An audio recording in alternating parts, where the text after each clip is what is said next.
शोहेबपुर के जंगल में कुछ जानवर रहते थे। सभी जानवर आपस में मेल मिलाप से रहते और जरूरत पड़ने पर एक दूसरे का सहयोग भी करते थे। एक समय की बात है, बारिश नहीं होने से जंगल में सूखा पड़ गया, जिसकी वजह से पेड़ों की हरियाली भी धीरे धीरे लुप्त होती जा रही थी और जानवरों के पीने के लिए तालाबों का पानी ही एक स्रोत था, वो भी सूखता जा रहा था। इससे सभी जानवर बहुत चिंतित थे। सारे जानवरों को बस बारिश का ही इंतजार था।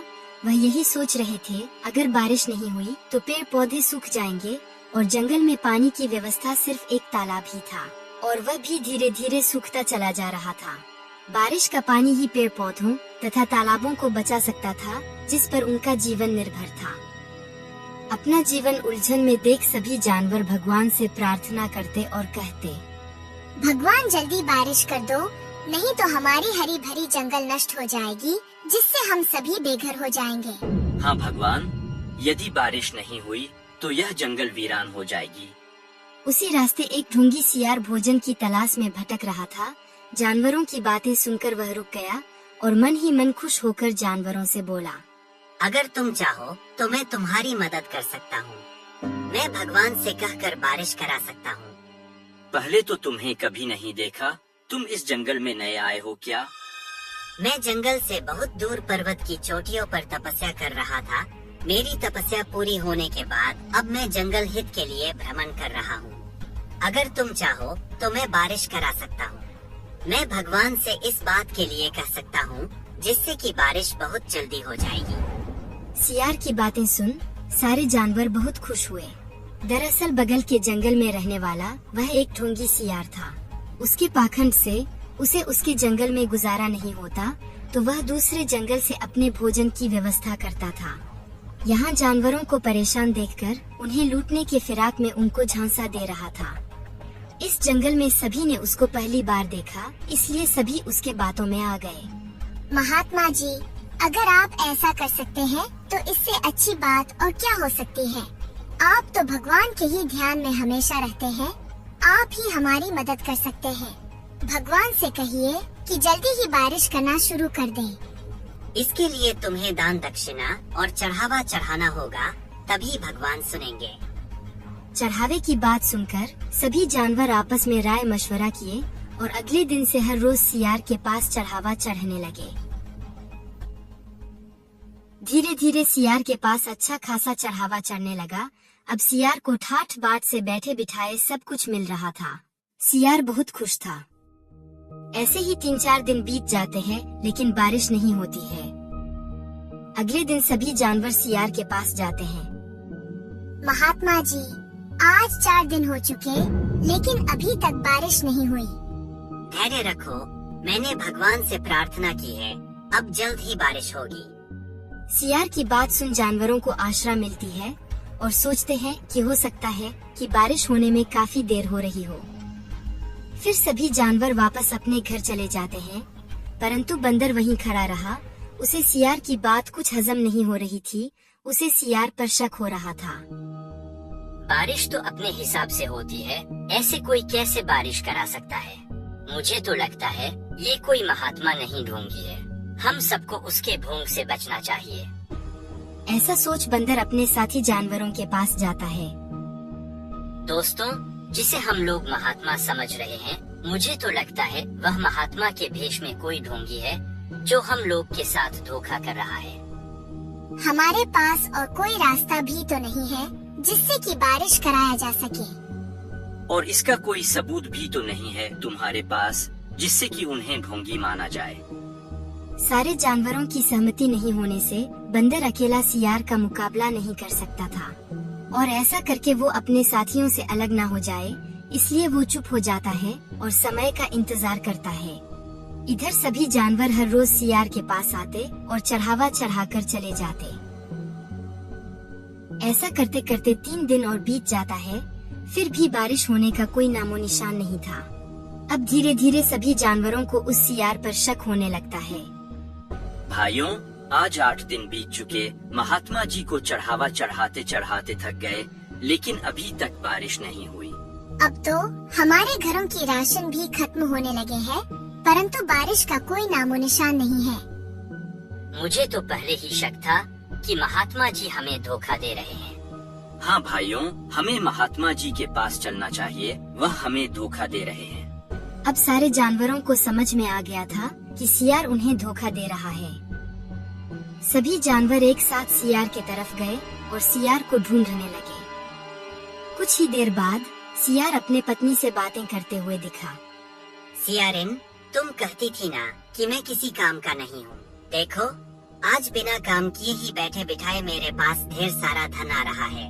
हमें तो अब कुछ भी करने की जरूरत नहीं है। अब ऐसे ही अपना जीवन ऐशो आराम से गुजरता रहेगा। सियार को अपने पत्नी से बातें करते हुए सभी जानवरों ने सुन लिया। अब उनका शक यकीन में बदल गया। सभी जानवर एक साथ सियार को पकड़ने के लिए उसकी तरफ भागे। सभी जानवर को अपनी तरफ गुस्से में आते देख सियार समझ गया कि अब उसकी खैर नहीं है। मौका पाते ही दोनों वहां से भागे। सभी जानवरों ने सियार का पीछा किया, परंतु उसे पकड़ नहीं पाए और वह दोनों भाग निकले। थक कर सभी रुक गए और हिरन बोला, हमें ऐसे ही किसी के बातों में नहीं आना चाहिए। अगर हमने पहले ही सोच विचार किया होता तो आज हम धोखा नहीं खाते। वादीपुर के जंगल में हिरन, सियार, भालू, हाथी और शेर रहते थे। सभी जानवर एक परिवार की तरह एक दूसरे से मिलजुल कर रहा करते थे। इसी जंगल में एक बड़ा सा तालाब था। गर्मी के दिनों में भी उस तालाब का पानी कभी खत्म नहीं होता था, इसलिए सारे जानवर इस तालाब में पानी पीने आया करते थे।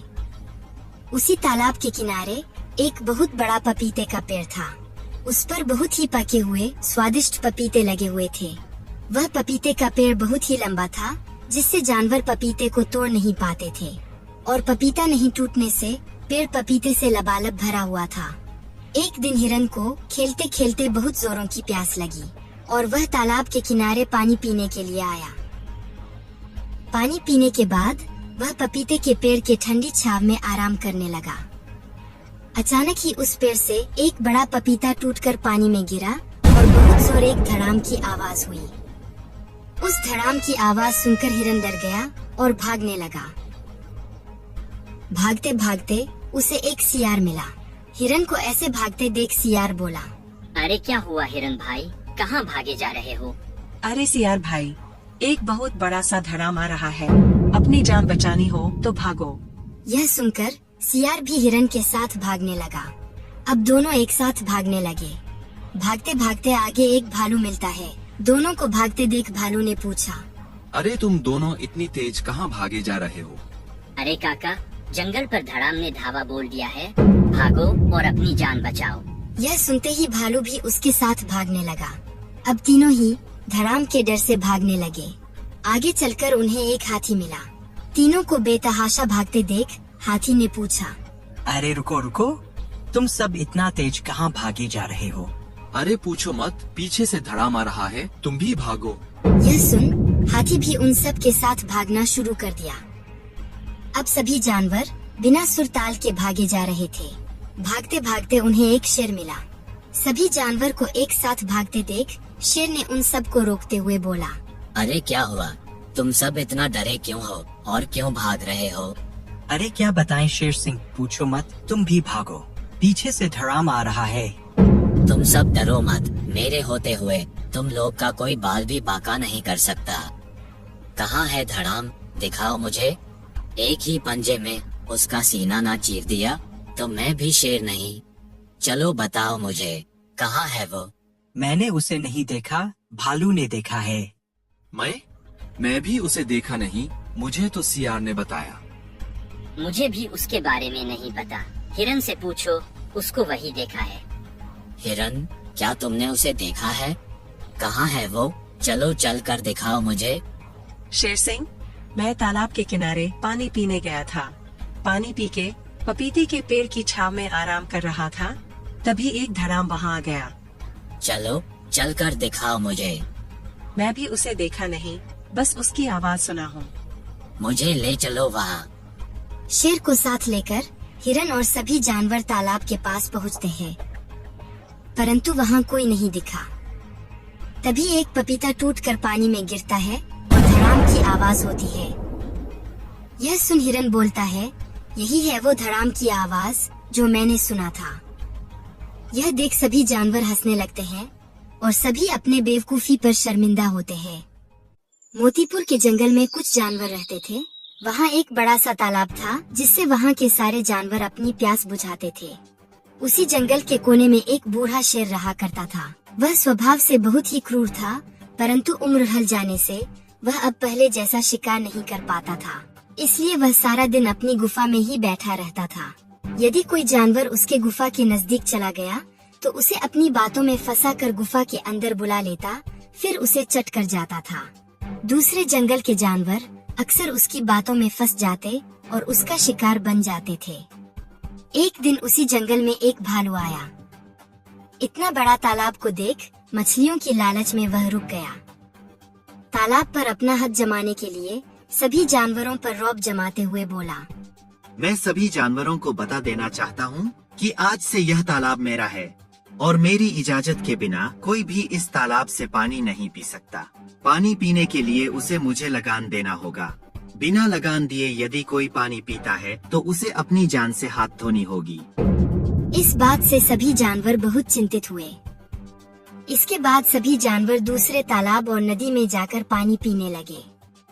इसी तरह कुछ समय बीत गया।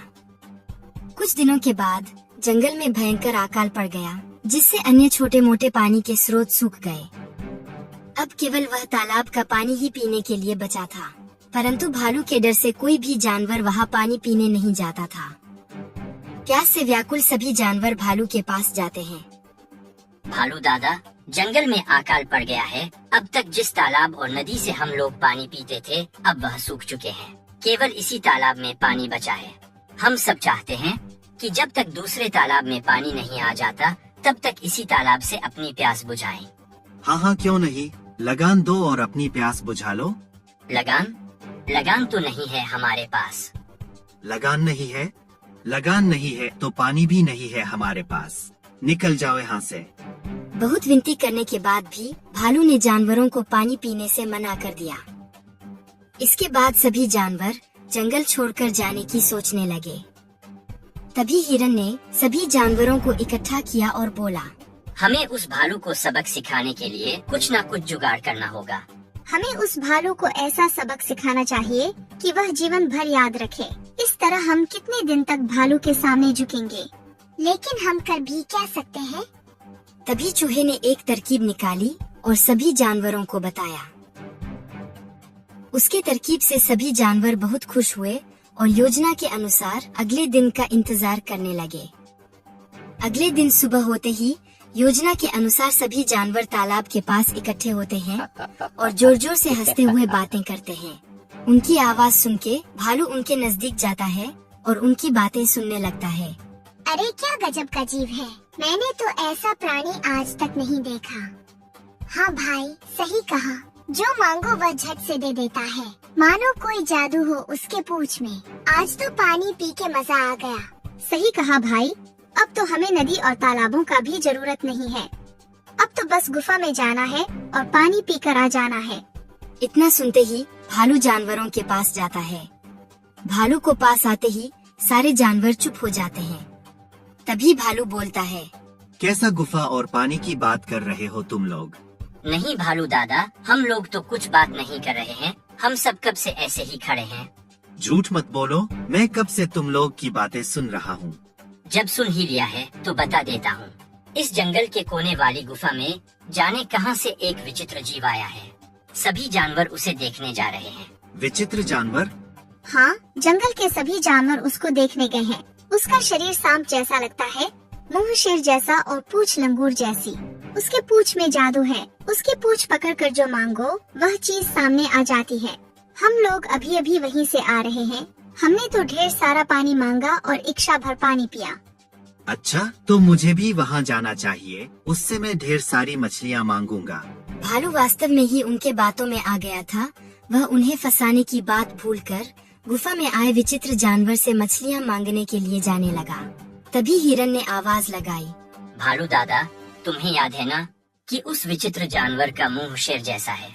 उसका मुंह देखकर डर मत जाना। आप ध्यान से गुफा में घुसकर उसकी पूंछ पकड़कर मांगना। हिरन की बात सुनकर भालू अकड़ते हुए बोला, शेर का मुंह तो क्या, वह असली शेर भी हुआ तो मैं डरने वाला नहीं हूँ। इतना कहकर भालू विचित्र जानवर के चक्कर में गुफा की ओर चल पड़ा। यह वही गुफा थी जिसमें बूढ़ा शेर रहता था। उसी समय सभी जानवर भी दौड़ते हुए दूसरे रास्ते से गुफा के पास पहुंच गए और छिप कर देखने लगे। थोड़ी देर बाद भालू गुफा के पास आया और इधर उधर झांककर गुफा के अंदर जाने लगा। सामने ही शेर का मुंह देखकर वह मन ही मन सोचने लगा कि वास्तव में ही वह विचित्र जानवर होगा। बिना किसी झिझक के वह अंदर जाने लगा। कुछ ही क्षणों बाद भालू गिरता पड़ता गुफा से बाहर की ओर दौड़ता आ रहा था। बेचारे के शरीर पर कई जगह गहरे घाव हो गए थे। काहो भालू दादा, देख लिया विचित्र जानवर। भालू ने हिरन को सामने देखकर सारा माजरा समझ गया और जान बचाकर वहां से भागा।